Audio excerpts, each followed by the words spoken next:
Steve, at least I got Pepino over here.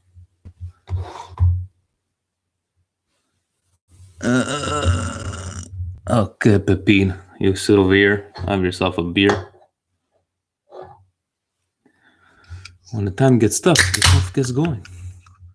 Are you watching me live, Steve? Live? You there?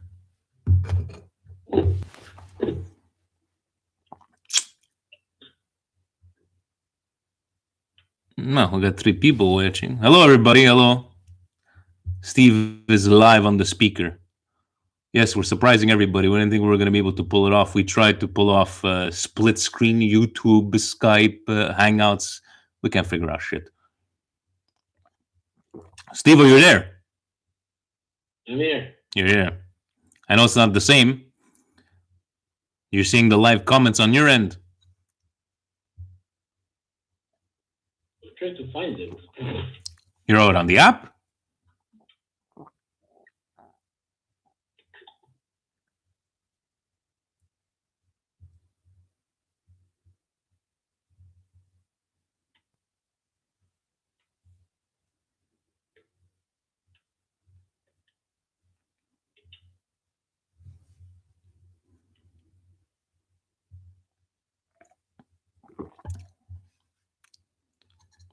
I don't know where he is. I don't know where he is, Mr. Milanista 22. By the way, he's very handsome. He's very handsome. Right, Steve?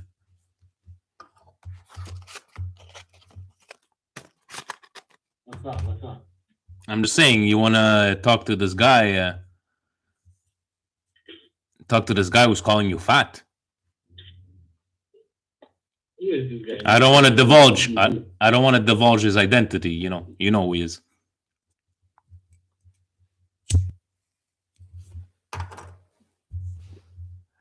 We'll wait a few minutes and then we'll go. Guys, let us know how it is. Steve, obviously, we've been quarantined. Steve is at home. Couldn't figure out how to do, if anybody guys know how to do Google Hangouts, split screen, Skype, this, that. We'll have a special guest later on. But right now, Steve is joining us from his own comfort of his own home. No, nobody's going to show up because you're not on, Steve. Well, you are on, but, you can say a few words once in a while, leaving me hanging.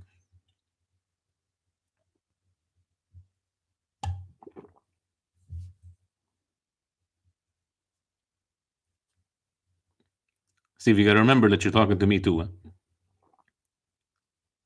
afterward, it is fun, yet. Whatever to do. No, but I'm talking to you. You're leaving me in the ground. You're feeling lonely. You don't know. I don't know what to do. I'm just smoking, having a beer, and just waiting for everybody to come on. Everybody's like, "Oh, Steve's not there." We went from 7 viewers to 6. Sound? Is it okay with the speaker? Yeah, it's perfectly fine. Can you hear him good, Frank? It's buffering now. It's buffering.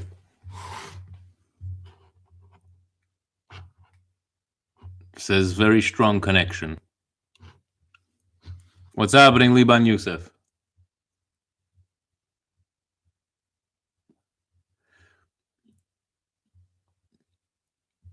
Okay, good.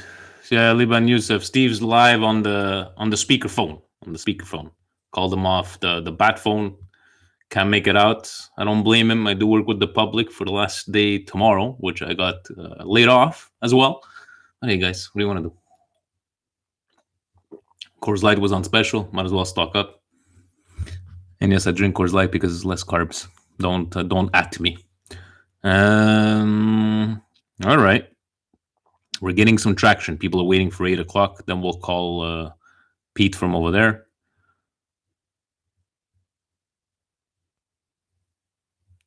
So, Steve, you're gonna interact on the comments plus on the podcast. You're gonna be able to manage all that. Yeah, I will do it. You're welcome, Dave.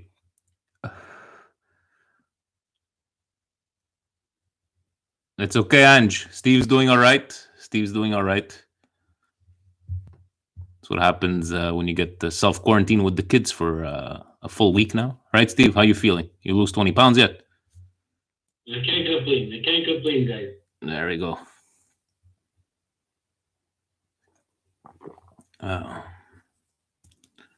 Anyways.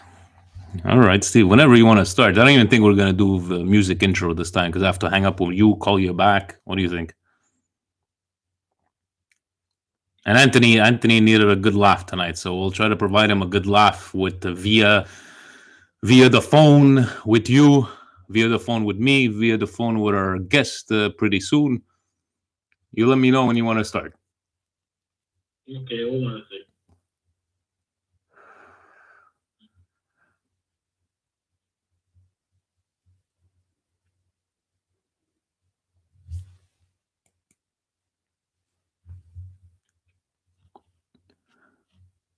Yeah, same here, Liban Youssef. I work for Videotron, another telecommunication company here, and they decided to cut it down to 24 stores, and my store was not selected to be open, so last day tomorrow.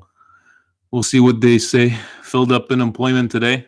Hopefully government comes to help us out, because I'm going to be drinking much beer, and if I don't get paid, or paying the bills, that's another important one, paying the bills.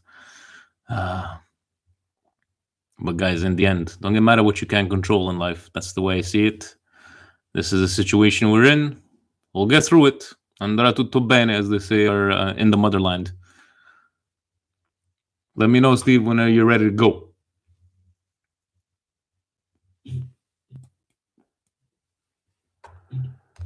Hold on. I hear them going to bed, so soon the kids will be in bed, and let's go. How much time you need? 2 minutes. Giddy up. You want me to call you back? No. All right.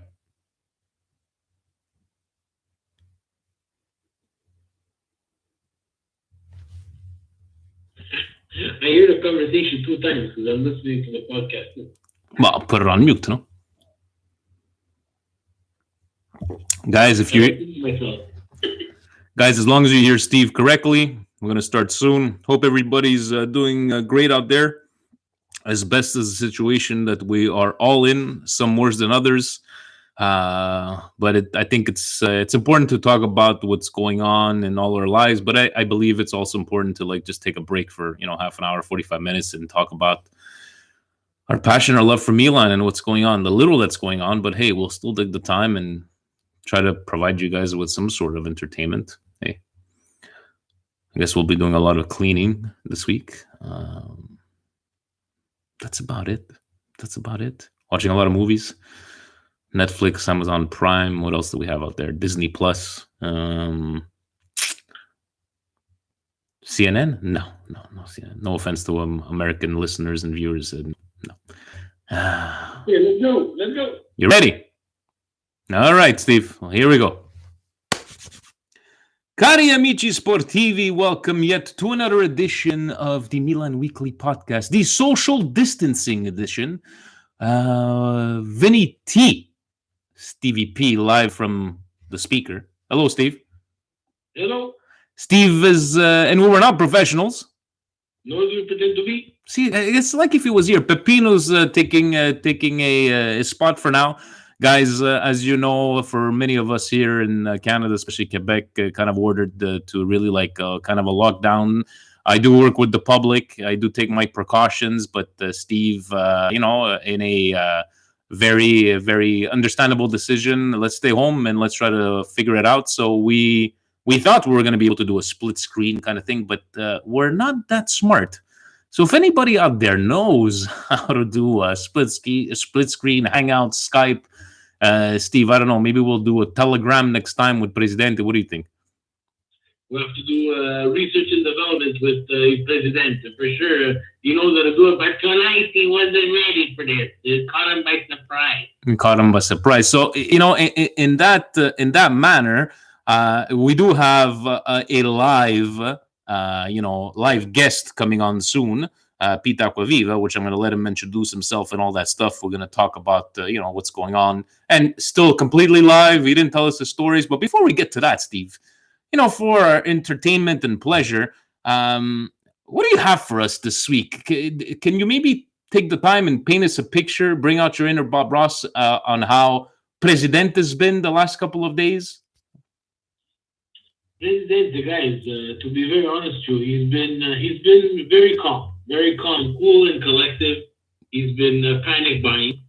So whoopee, toilet paper, Christmas log, Easter egg. He's buying Halloween candies. He's going that extra mile, Vinny. He needs to make sure that he's completely stocked up. Javex or Javel, as we like to call bleach, yes. Bleach. That's in full effect. And the president is not going outside. He's completely put a dome over his house in LaSalle. Okay. So he's zoomed in. First lady's disinfecting everything. The kids, they're bubble people walking around in that bubble wrap that we use for Amazon packaging. And El President is doing what he's got to do. He's still doing the taxes. Tax season is still coming. There's a little bit of a delay. But you know what? President has that financial backing, right? So, the $4.7 million that he saved over the last 3 years is coming in handy right now. So, but President is in full effect. But in the end, we did throw him kind of off guard tonight. Can you just tell me how that conversation went when you called him to ask him about like split screen and everything? You took him off guard. Was he stressed out? I know he wasn't ready. He was stressed out. It was dinner time. And then, guys, I wasn't ready for that. I wasn't prepared. I will send you Peter's information. And for the next time, you guys have to be prepared. You have to be prepared. This is unprofessional. When we go on Radio Rosadera, guys, we have to be professional. So, yeah, that's about it, understandably. And, yeah, Frank, President is making his own hand sanitizer, but he's making it from gravel outside. He has the wheelbarrow in the back, and he's making it from the wheelbarrow with the metal shovel with gravel and everything. And it seems like he's going to be selling it to all the people of LaSalle, Steve. Is that correct? Yeah, he's calling it Calculatrice sanitizer. Oh man, all right. It's still not the same without you here, Steve, but you know what? This is as best as it's gonna be for now. So before let's just go straight into it. Let's call him up right now. Pete. Let's see if he answers here. Thank God for that North American plan that I have. Hey guys. Live here, guys. We have. Let's see. Sorry, I gotta merge the calls. Steve, are you there? I am here. Yep. Pete is here, guys. Pete Aguaviva, first our second presidential point presenter, live from another apocalypse. There in where are you from again, Pete? Where in the States? I'm in Denver, Colorado. Denver, Colorado. We actually have a. Mr. Pete Bernardi, that's a Milan Club Montreal member, but he just joined our club just to get the T-shirt and be part of the WhatsApp group. But we were talking about how this lockdown everything, but I think it's about the same thing for you. You were telling us. Why don't you share that with the rest of our listeners and viewers? Sure, absolutely. So I am in Denver. We just got word from Hancock, who is our mayor. They have shut down just about all non-essential businesses. So that means a whole lot of people are going to be either working from home or not working coming up here. But practically, for a lot of people, what that means is, oh shit, we got to get to the liquor store. We got to get to the dispensary. So I was one of those people as well. I'm thinking, I got to make a move. I got to be there. I got to get in line. I head out of my apartment with my backpack, ready to get fully stocked up. I get to the liquor store. There is a line out the door, around the corner, and halfway down the block. Okay. I'll try my luck at the dispensary. Exact same thing going on there. People all the way out the door and around the corner. So, all right, well, I figure I'm out of luck here. I get back home. I check the news. It seems that the mayor heard about this, and he went ahead and made a couple changes. And we have properly designated liquor stores and dispensaries as essential businesses that are allowed to remain open. So I just want to go ahead and reassure everyone, if you're in Colorado, you can still get your weed, you can still get your liquor. And you see, we're as Pete's saying, we're trying to stay positive, whether it be in Denver, Quebec, we got Philly online, we got Toronto, we got New York, and that's what it's all about, staying positive. But before we get into it, Pete, please introduce yourself. Tell everybody who you are. I know you're more famous than us, obviously, but who you are, what you do, and how people get in touch with you and read your stuff. Sure. So I am Pete Aquaviva. I used to run a blog a couple of years ago that was called Max Allegri's Favorite Blog. I did that for quite a couple of years. I ran a podcast for a few years called The Podcast Without a Plan. That was literally the most without a plan thing possible. I would hit record on a button and I would just talk for an hour. Sometimes we'd get someone to talk with me, sometimes we wouldn't. It was fun, but it ended quite a little bit ago. Since then, I kind of ran into a bit of a feedback loop with myself. I felt like I was saying the same things over and over again. It was Groundhog Day. Every fucking day was year zero, over and over and over again. And so the writing slowed down a little bit. Now I kind of confine it to my Twitter account, which is at PBACQUAVIVA, and that's where most of my musings are nowadays. All right, fantastic, guys, and please make sure to go check it out. But I hope, Presidente, they didn't put you too much into stress about these presidential points. I know Steve's on the line with us. I know he's eager to find out what you have for us. So no, not too stressful, these presidential points. Yeah, do you want to go less serious to more serious, or more serious to less serious? Steve? More serious to less serious. I like that. All right. Okay, so let's get started then. Some Serie A clubs like Lazio are really itching to get the season going again. I wonder why. And they've even started to kind of begin training. My question to you boys is, what is the point of sport if we're going to kill people to do it? Let's put it another way. What is the cost of a Scudetto in lives? I like that question. Steve, do you think it's absolutely stupid? Absolutely stupid to even think about soccer at this time in what the world and Italy itself and what it's going through. They have to concentrate on staying home and following the rules. I'm happy you asked that question, Pete, because and I'm happy we went serious to less serious. I'm going to tell you guys my honest opinion. My honest opinion, and this is to everybody, the worst possible place for this disease to have gone to and spread the way it has spread is Italy. I'll tell you why. They do not care about anybody. They are selfish. They don't follow the rules, and we're seeing it now. They've been spoiled throughout who knows how many years, in terms of having, like a calcio and a beautiful architecture and everything always going their way. Even when the country is in shambles, things happen to go their way. That happy-go-lucky way about dealing with work and the stresses in North America that are not the same stresses that they have there, and everything nice and easy. Well, they took this nice and easy attitude towards something that was very, very serious. And I'm generalizing here.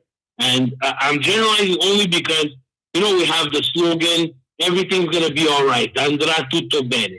Well, if they don't follow the rules, andrà tutto male. Everything's going to go down the shit, because right now the United States and Canada both are at that they're in that, how do you call it? The fork in the road.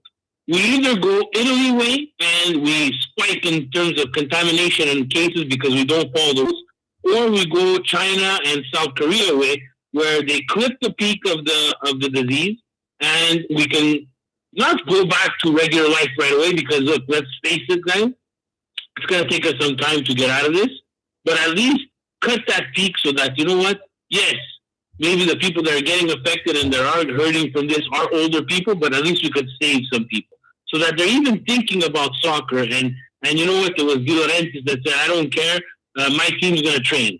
I'm not 100% about Milan, but like you said, Pete, there's not even one life is worth the life of a student. That's my personal. I think Steve, you're making a lot of sense, and a lot of the feedback that you're getting. Okay, yeah, but if we finish now, what happens to contracts? What happens to loans? What happens to Scudetto winners? And in the end, it's like, guys, who the fuck cares? There are lives at stake here.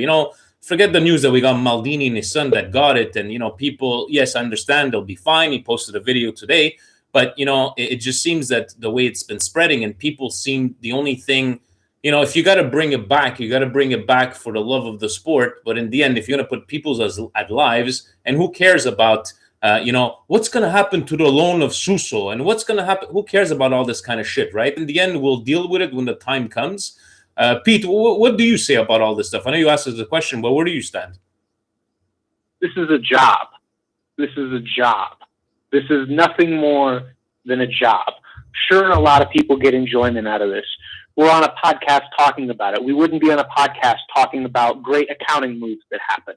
I get that it's a little bit different, but this is fundamentally a job. This is nothing compared to life. Life is so much bigger and more important than this, that it is the most trivial thing that I can even conceive of. That any of this is even being debated is so beyond the pale to me.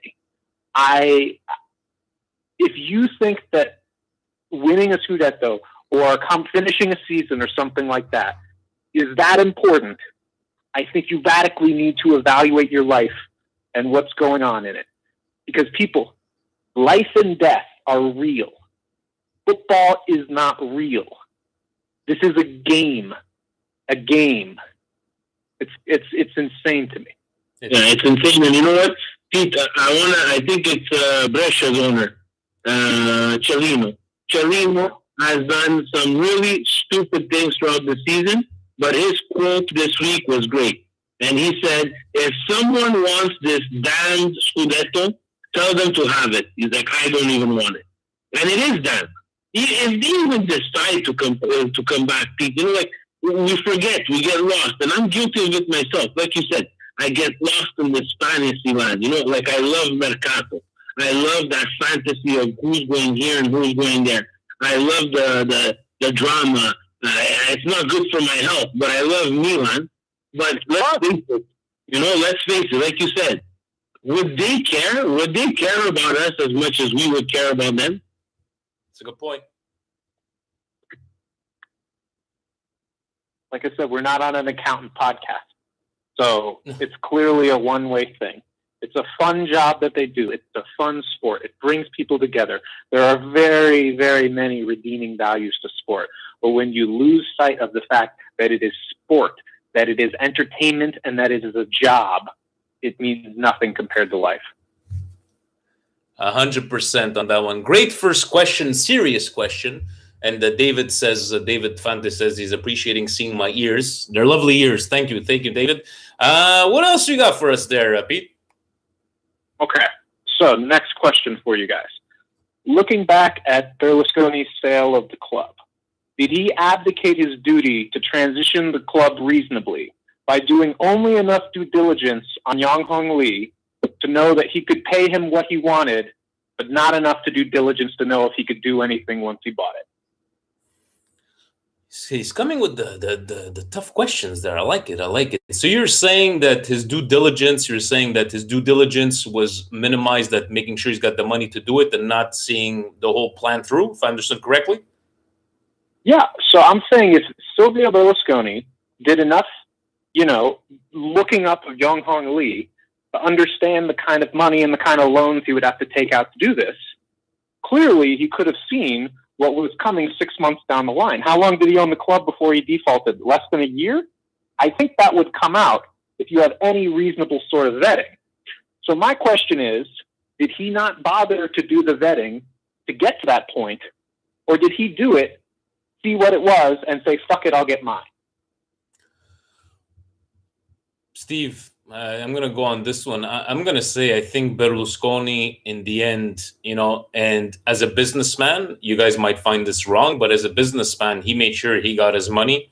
And, the whole speech saying, I want to make sure that I leave it in good hands and everything. I just think he just thought about his own pockets.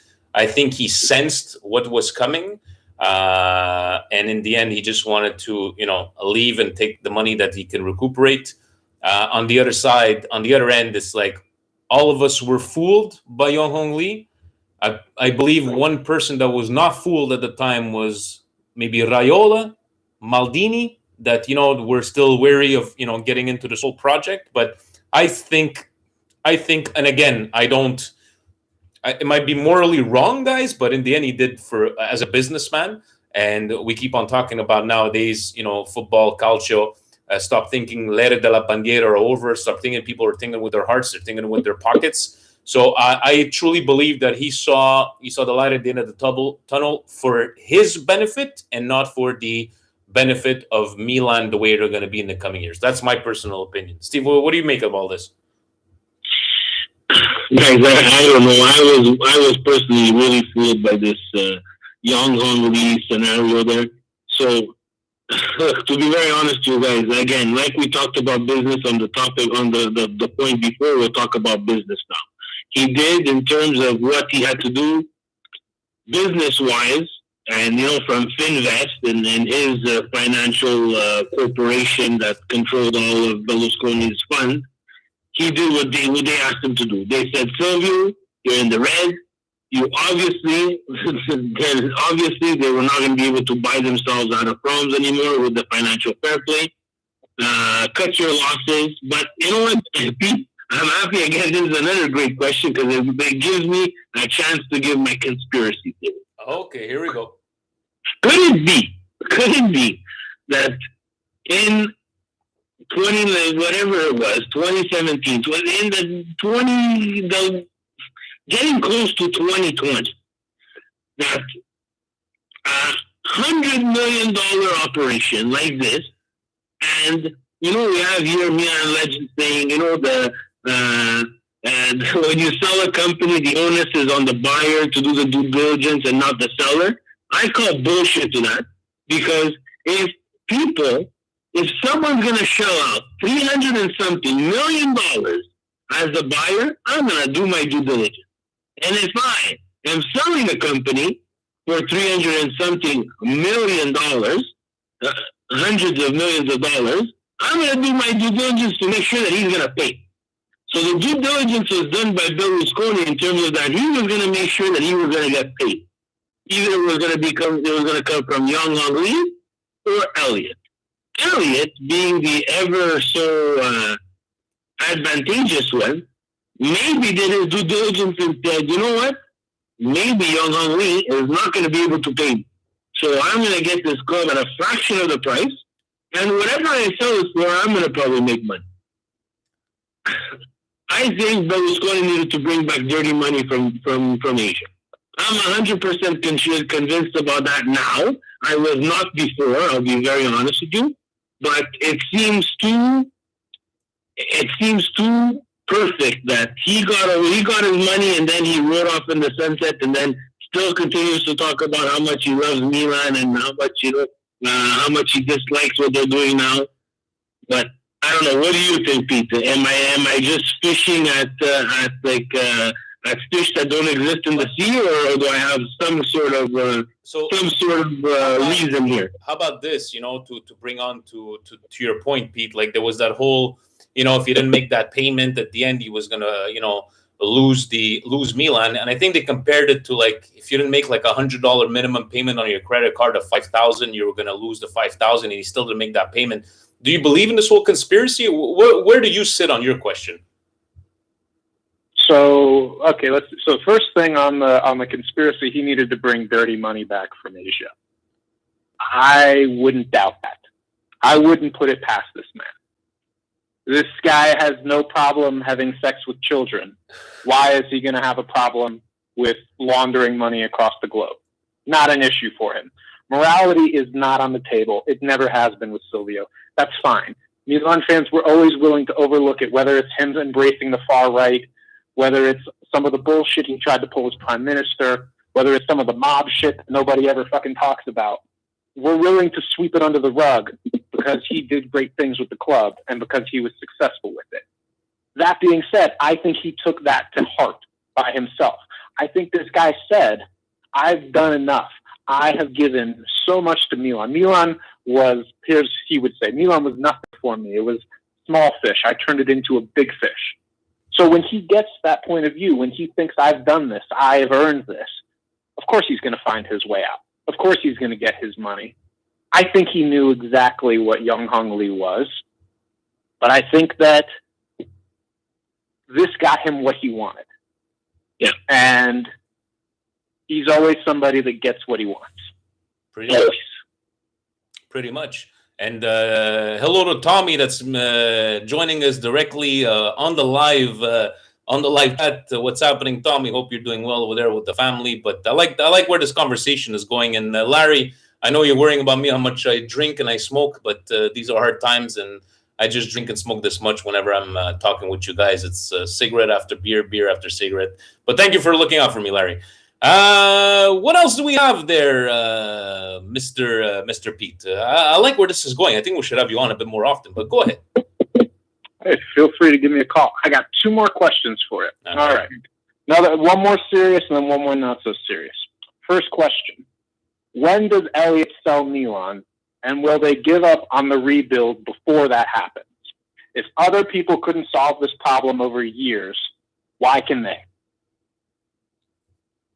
Okay. You're saying, will they sell without having a now? Okay, you're saying on the rebuild wise, let's look at it. Okay, from the Berlusconi, the last 3-4 years, he never kind of promised any kind of rebuild. He was just like, let's go with the youth, but we saw that was all bullshit, and he wasn't spending any money and pocketing whatever he was selling. Young Hung Lee, I think most of us were fooled by the rebuild, whether it be from the Bonucci, all the signings that we got, all those players, 250 million sold. But then it seems like, where the true definition of insanity, right? Trying something over and over again and expecting a different result. I think Elliott is a business. Elliott will make sure that whatever is in place will go for the highest bidder, and for them to have a plan. Now, Elliott might not be a long-term kind of thing, so that's kind of like the double-edged sword, where it's like they want to make sure that something financially sound, and here's the program we put in place. But do I see Elliott keeping this team for the next 5 to 7 years? No. But for them, with these rumors of Ragnick and being Direttore Sportivo and trying something different, maybe that's their plan. But it's I wouldn't be able to say at 100% sure if they'll be able to put this plan in place. And if they do, will they have the patience, resources they have to wait those 5 years, 7 years for that kind of rebuild? But I'm not sure. One thing's for sure, they ain't selling at a loss. Steve, what do you make out of all this? Elliott don't care about Milan. They don't care. Elliott's not in the business of Milan. Elliott's in the business of making money. And I said it multiple times on the podcast. I'm okay with that. I understand that they had to come in, and some people say they saved Milan and some people said they didn't. I know, Pete, to your question, will they give up on the rebuild? It depends. It depends now the equation has changed. Tell me pre-coronavirus, I would have said, you know what, they would have wanted to probably trim the books and, as they were doing, maybe sell off some pieces and try to do this Arsenal way, like Adidas, where they're, trying to buy young and maybe continue with this plan of, even though Boban's gone, continue with isolating these young players with some veteran players. But now, if the rumor is true, and UEFA at a certain point is going to have to lift this financial fair play on the clubs, because the clubs are going to need to spend money, or else how are they going to advance or coexist, or how are you going to handcuff the teams that are in financial fair play even more than they are now? Then I think things change, and I think things change because this is their window to change Milan for, like Vinny said, so that they're attractive to the highest bidder. And attractive to the highest bidder is brand, and it's also star power. Now, if they go this direction where they're going to be able to spend and they're going to be able to purchase I don't know if Gazidis is the right person to be behind this because it seems like he's some kind of penny pitcher. He doesn't like to spend money. The whole Ragnick soap opera, is he coming, is he not coming? You know, someone tweeted to us, and I think it's going to come up in the question, what do you think about this guy having both positions?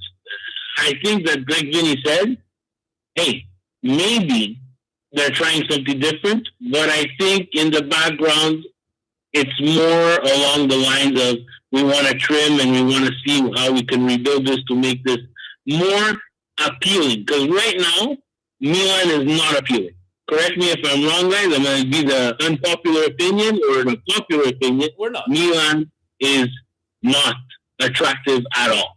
And for a team that has won 7 Champions League, and yes, we look back in history a lot at Milan fans, but going from a team that was consistently in the Champions League to a team that, you know, we've changed like 5 coaches in 5 years. We can't hold a manager if our life depended on it. Guys, this is not something that someone wants to spend almost $1 billion on. Let's face it. So to like a long-winded answer to your question, I think it depends, Pete. I think it depends what happens coronavirus. Or I think, Steve, would you not say that maybe Elliott would be in a good place to have a team to sell on potential? You know, what if they do go buy a couple of young players? They're going to be trying to sell on potential, and that's where sales is all where it's all about, guys. Right? Selling on potential. Here's what we could possibly do. Here's what we could do. But it's definitely a double-edged sword question, Pete. But I love what you're coming up with to the table. Maybe we will have to fire Presidente and start calling people in. Excellent question, man. Love it. Even the chat's loving it. You still there, Pete? Yeah. No, I'm just I'm scrolling through the chat right now. Okay. I thought Pete, you were angry at my answer. I was like, wow. No. Just scrolling through. Okay. So they got this club for cheap. They paid maybe what, like total, like 200, 300, something like that, 300 million on this. Again, this is not an organization that gives 2 shits about AC Milan. This is not an organization that gives 2 shits about their own family. They repossessed a warship from Argentina. They have done horrible, horrible things in U.S. politics. If you really want to get into it, look up Paul Singer, look up where he's donating. The fact that they're buying into Twitter now and trying to fire Jack Dorsey should alarm the shit out of you. This is the playbook that this organization does. They don't give a shit about anything. They give a shit about money and money alone, which is why, to me, they're not going to get this done. They're going to sell this before the rebuild. The real question that I'm kind of wondering is, did they fuck up because they had buyers who were interested in buying this club? I believe it was Arnaut was one of the guys that was floated as this. Several of these like owners of these high valued fashion brands, they're talking about, 700 million offers, 1 billion offers. That's not going to be on the table for a long time. Yeah, but Pete, sorry to cut you off. I just want to interject. You think a bit of that is also like Italian media, the smoke and mirrors, just to throw, because let's face it, guys. Berlusconi, as Prime Minister of Italy, we didn't have that many negative articles about Milan. And you know what? We were winning, so there's not too many negative articles. But as soon as Berlusconi left and Milan became owned by, let's roll the dice, whoever the owner is this year, it seems like the newspapers have been having a field day, and to Milan's own fault, with Milan in the newspaper. So I see that every time something important was happening for Milan, there was a new owner. There was Arnaud, and his son would come out on Instagram and say, "No, we're not interested." And then a newspaper 2 days later would say, "Yes, he is interested." Like, you think that's like not newspaper games just to throw off even potential buyers. And look at that, they cause so much of a drama that maybe Arnaud was like, I don't want to spend $1 billion on this, because let's face it, Pete, you think Elliott would have said no to $1 billion? only if they thought they could get more. And I genuinely think that they did think that they could get more. I don't think they realized the shit that they were stepping into. I think they thought this was a small thing. We'll bring in someone like Gazidis. We'll trim the budget. We'll get things more in line. We'll do younger players, all the shit that we've been hearing for a long, long time. They thought that this would be easier than it was. The problem is, even under Berlusconi, I think everybody needs to go ahead and kind of admit this because it is true. This club has been poorly run for 30, 40, 50 years.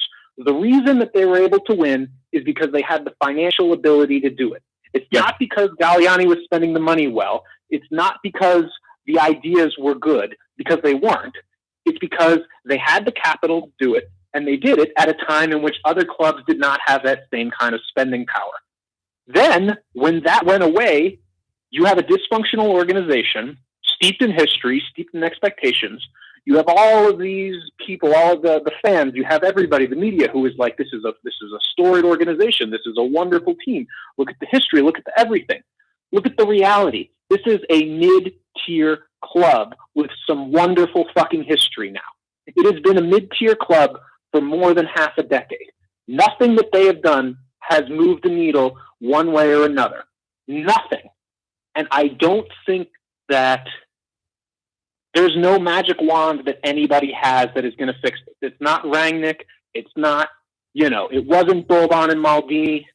None of this is going to fix it. This is a long-term fix. This is years and years in the making. Elliott doesn't have the patience for this. They're going to sell. Yeah. Berlusconi and Finvest were able to buy themselves out of problems.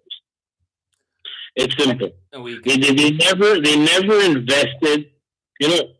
Juve is criticized, and I'm one to criticize them multiple times. That Juve purchases and poaches young talent in Italy and leaves them on loan at these random clubs in Italy. And some yes do pan out, some don't. I don't agree with that direction either, because in the end it hasn't served Juve well either, because they had to buy themselves out of problems either. But Milan in their Primavera after Maldini and Baresi and we're gonna add Donnarumma into that. You think that Milan was built on our Primavera and players that we grew from Vivaio to bring them up from Primavera to Serie A? No, Milan bought. We could say well, because if they made a mistake, like, let's say, example, to put it in today's terms, if they made a mistake like buying Çalhanoğlu, they just bought two players better than him, and people forgot about Çalhanoğlu. Unfortunately, in this day and age, with financial fair play, you can't make those mistakes. And it seems they're going to be making a lot of more mistakes, Milan, before we're just kind of used to making all these mistakes. By the way, Gigi Lapatat says that you sound like you're calling from Campobasso. That's what Milan Legend says. You sound like he's on the space station. Never mind Campobasso. But guys, this is as good as it's going to get. Did you prefer like maybe having a blank screen and just voices? I don't think it would have been that entertaining. But on that note, Pete, Dave from Philly wants. He's like, I'm eager to know about the fun question. I think he's this is too serious. So what do we have as a fun question from you? So it's a little less fun when you put it in context of the world falling apart. Okay. But what is your go-to distraction in these times? And I will go ahead and let you know what mine is up front. I just downloaded Animal Crossing to my Switch, and I am making a fucking island right now.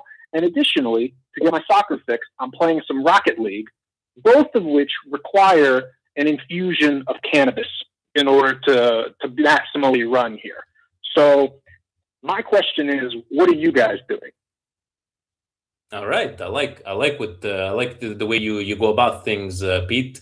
For me, it's I think it's going to be watching some old TV stuff that I haven't watched in a long time. Looking at my hard drive that I have so many gigs of soccer videos. I know I have documentaries on there. I know I have probably going to rewatch, and I think I'm going to ask Steve to do this because I have the finals of the 2003 Champions League finals. I would like to rewatch it with him and do a live video. But my go-to would probably be one go-to.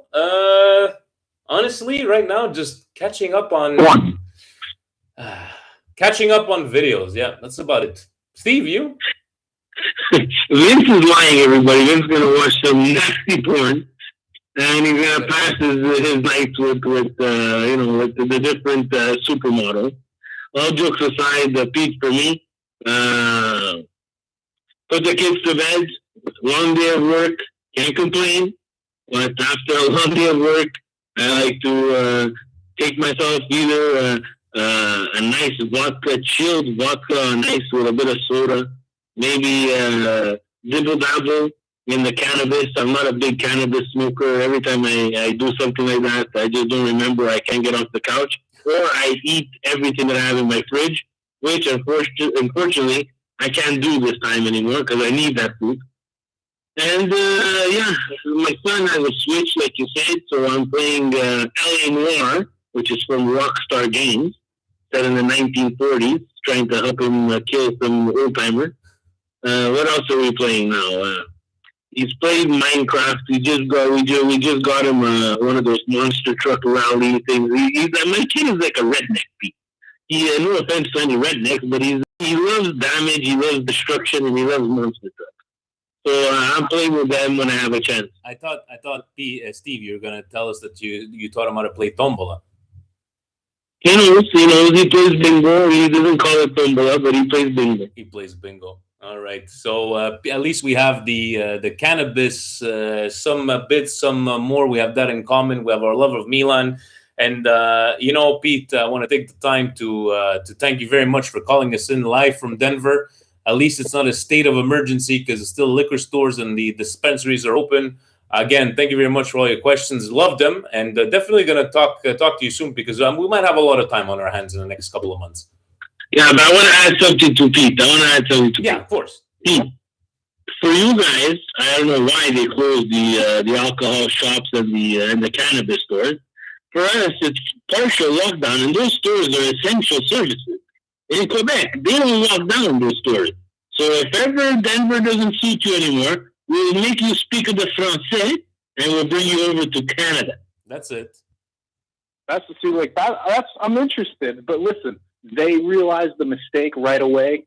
They were like, we can't close this liquor store. We can't close we can't close the dispensary. I mean, there were borderline riots, and by borderline riots, I mean 45 people in a line trying to buy weed. So they realized the mistake. They're back open. I'm good. Don't worry. I'm good. Fantastic. Steve, from Steve and I, Pete, thank you so very much. Go play your Animal Crossings. I'm going to pretend I know what the hell that is. I'm 40 years old. Go smoke the grass, relax, be at home, stay safe, and we'll talk to each other soon. Thanks again for taking the time. Cheers, boys. Thanks again. Have a good one. Steve, are you still there? What a guest! What a great guest! Yeah, no. Honestly, he went straight. After we hit everybody with a jab, Frank.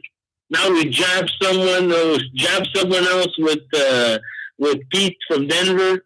We gotta hit an uppercut the next show. I need to take the time because Zvonko has actually even joined us on the comments, and he had a great idea. And I told Zvonko, I'm like, Zvonko, these ideas you have to give us 2 weeks in advance because we need to study. But I think we're gonna have more time on our hands. He was suggesting for your next podcast, your best Milan 11, but you could only use a nationality once. So only one Italian, one Brazilian, et cetera. I'm like, well, that's going to take a lot of work from where he actually sent me the link to here's all the nationalities of the players. Thank you, Zvonko, for thinking about us, and definitely something because I'm getting laid off tomorrow, so we'll have some time. Hey, who knows? Maybe we'll get on here a couple of more times once we figure out the whole Google Hangouts. But again, thanks to Pete Aquaviva. Love the questions. And Steve, without further ado, if you want to go, we'll go through a couple of the questions before we say goodnight to everybody. Of course. You have to go through the Ask Vinny and Steve questions from Twitterland. So first, we're going to start off with that piece of bread, un pezzo di pane Adriano. And I forgot, I'm sorry, guys, that I didn't see this before. He's saying, Buonasera, Milan Weekly Pod. Hope you guys are safe and sound and good spirits. As you can see, we are. Since Steve gave us 4 players, which 4 players would Vinny choose? Also, maybe an explanation for both you guys' selections. Much love and stay safe. So he's referring to name 4 football players who have meant a lot in your life and tag 4 people to do the same for you. So you, Steve, you wrote down Roberto Baggio, Maldini, Pirlo, and Kaká. I'm going to go with Maldini, Seedorf. I'm going to go with, yes, Roberto Baggio, but the one that made me feel the most, and I still remember, and to me, is Toto Schillaci. Schillaci was that one guy that just, the working man. And I remember everybody, nobody knew who the hell he was before Italia 90. Everybody knew, the Roberto Baggios in 94. But Toto Schillaci to me was really that work. Toto Schillaci, because he made me feel something. Right? in the same frame as those 3 other players. No, it said that made you feel something. Made you feel something. Think about this. This is another Maldini at right back. No. You know that this is forever, huh? No, excuse me. It says it made you feel something when you're growing up. It made me feel something when I was growing up. Toto Schillaci.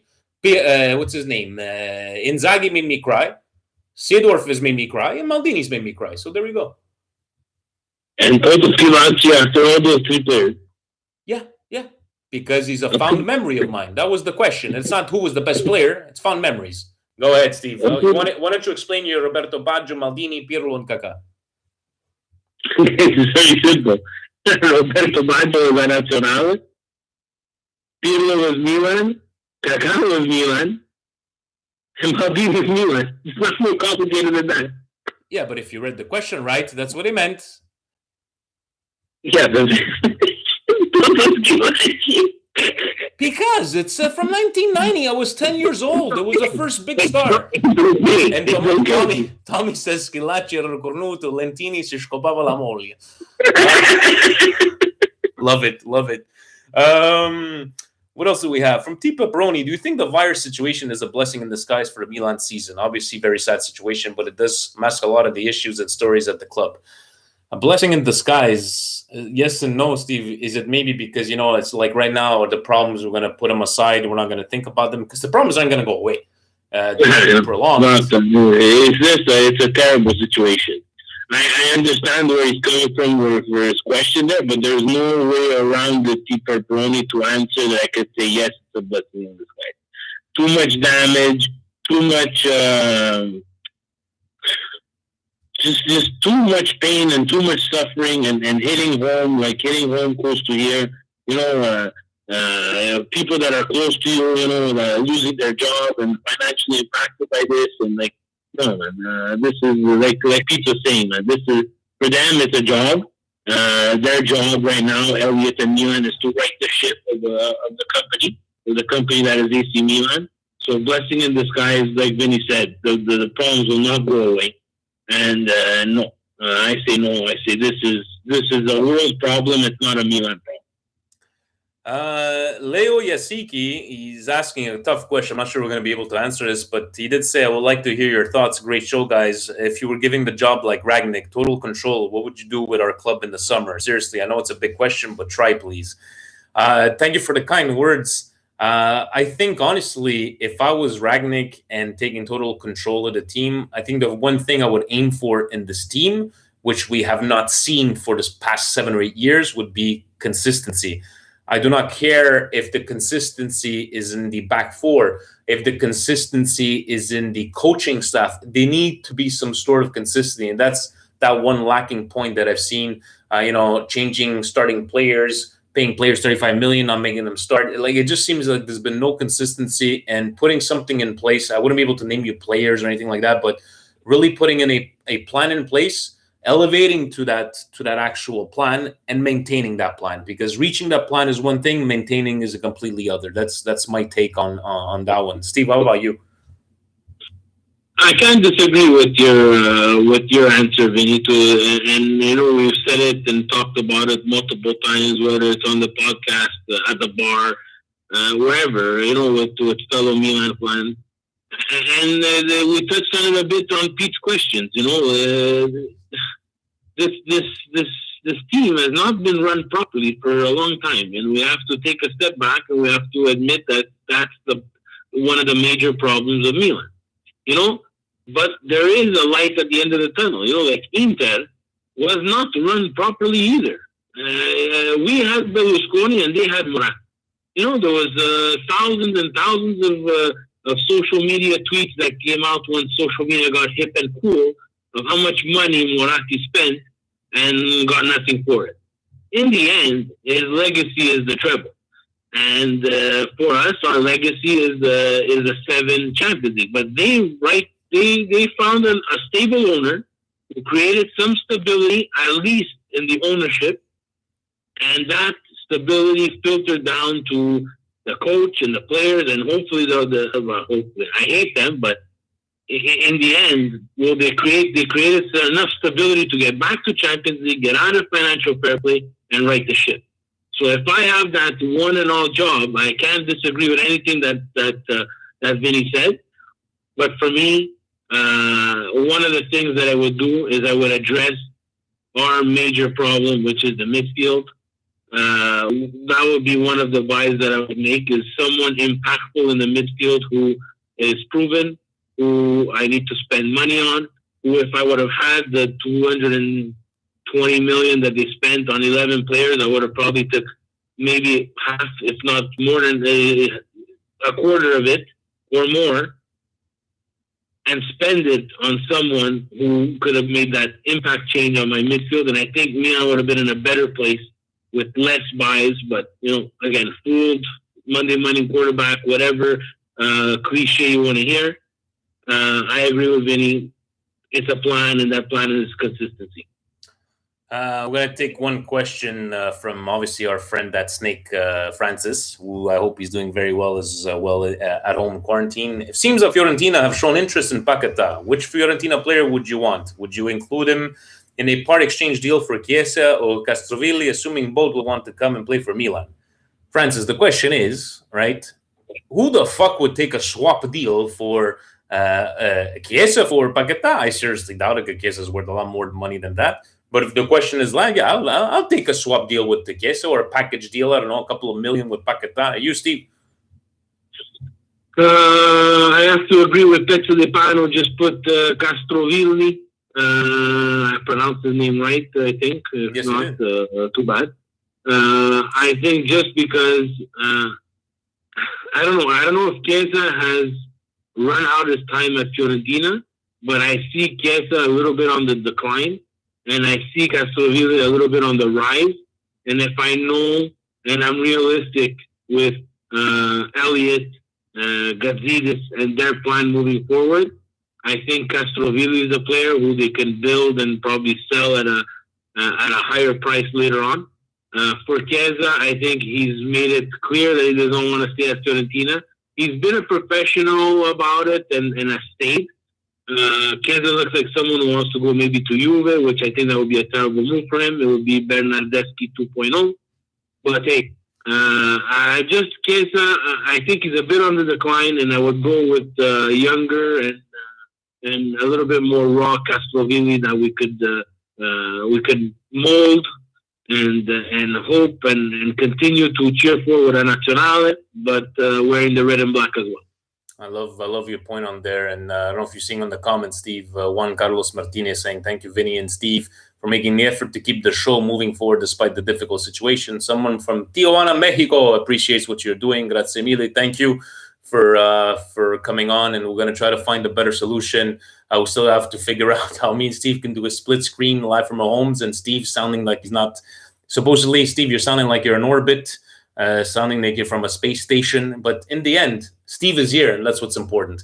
Let's finish it off, Steve. I don't know if we don't have that much. What do you have as your indigestion of the week?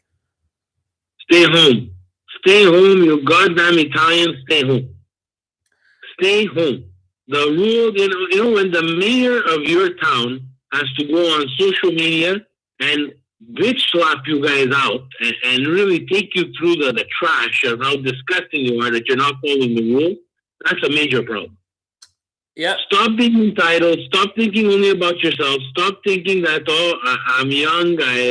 I can get it and I can get over it. Yes, you can. But you have to also look at the Italian population in general is a much older population. There's a lot more people who are going to get that and not survive from that. So stop being selfish. My indigestion of the week is with those. I'm not saying all of Italy. I'm saying those people in Italy who are failing to follow the rules for COVID-19 self-isolation. Is it hard? Yes, it's hard. Does it suck? Yes, it sucks. But 2 weeks of suffering to get over it and clip that peak for the actual cases going up, clip it down, and let's get on with it because everybody loves Italy. It's the motherland, but you guys are being really, really childish. I'm going to go with the same here, but not in Italy. As you guys know, I do work with the public, with a telecommunication company, and had to kick out many. I had a 77-year-old woman come in last Friday. Yes, I'm here to change my channels, and the number 9 on my remote control is not working. I need a brand new remote, and I want to lower my bill. And I just looked at her, I'm like, we're open for essential services. Go back home. I'm like, you're supposed to be staying home. I had a 91-year-old woman, guys, 91 years old, told over the phone, don't worry about it. You don't have to return your phone. There will be no charges. Everything will be taken. No, I couldn't keep the phone at home. I needed to bring back. So she took a cab, 91 years old. Stata casa, tabarnak de colis. For all you English people, you might not understand, but tabarnak de colis, it's tabarnak de colis. Brioshki, Steve, your feel-good moment. Brioshki of the week, guys. We've been seeing now with social media some pictures that you usually don't see. All the nurses and doctors, long, terrible hours with the mask and the full jumpsuit on. Guys, my brioche to the week goes to these people because there's a couple of nurses that live next to my house here.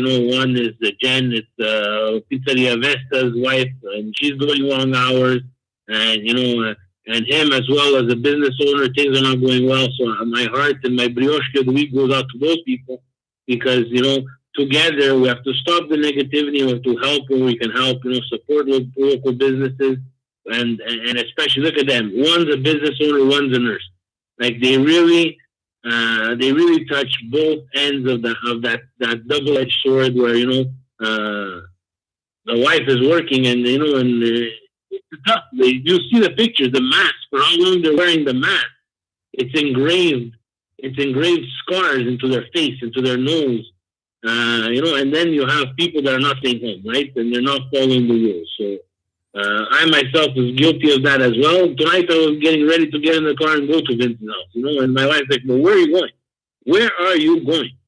You have to stay home. You have to stay home. And she's right. And she was 100% right, and that comes into my brioche of the week is, it goes to you and it goes to myself because, we could have taken the easy way out. Okay, we're just going to do, a quick one, no YouTube. I know it's not like we have 100 live viewers, but I know, getting these messages, would it be from, Juan Carlos, would it be from Facebook Frank, would it be from Zvanko, would it be for anybody saying, we appreciate you guys taking this time and it means the world to us. And my biroshi goes to us still providing you with some sort of entertainment and promise you guys we will figure out how to do a split screen and for Steve not to sound like he's coming from outer space. Yes, Adriana, andrà tutto bene, guys. From us at Milan Weekly Podcast. No, I'm not going to talk about Radio Rossonera. I'm talking about from us at Milan Weekly Podcast. We wish you guys to stay safe, stay home. Yes, I know it's going to suck. Yes, I know a lot of us are thinking about how we're going to pay that mortgage, how we're going to pay our bills, how we're going to pay this, and how we're going to pay that. Right now, as I say in life, don't get mad at what you can't control. I know it's a lot harder said than done, but in the end, don't get mad at the weather because you can't control it. Same thing with this situation here. What we can control is tell everybody, just the way Steve tonight decided not to come. Now, if we would have kept away from each other, for sure, would we have touched? No, but why even take a chance, right? So chapeau to the both of us. Yes, I'm shooting us some flowers. And chapeau to Presidente being stressed out about the dual screens. And I'm sure he's going to find us a solution by tomorrow. What do you think, Steve? Yeah, guys, the president, as acting president on the podcast, I'd like to say, may everybody be healthy and safe and have a good digestion and digestion system throughout this whole entire COVID-19. All right, guys. Right. All jokes aside, stay safe, be smart, and for the people in Italy, those of you that are going to listen to us on Radio Rossonera, if you understand English, state a casa, stay home. And if you don't stay home, instead of andrà tutto bene, andrà tutta merda. I love how you said, if you understand English, andrà stata a casa. Love it, Steve. From Stevie P, Vinny T, and Peppino here live. Ovunque, sempre, state a casa e forza Milan. Forza Milan! Ciao, guys.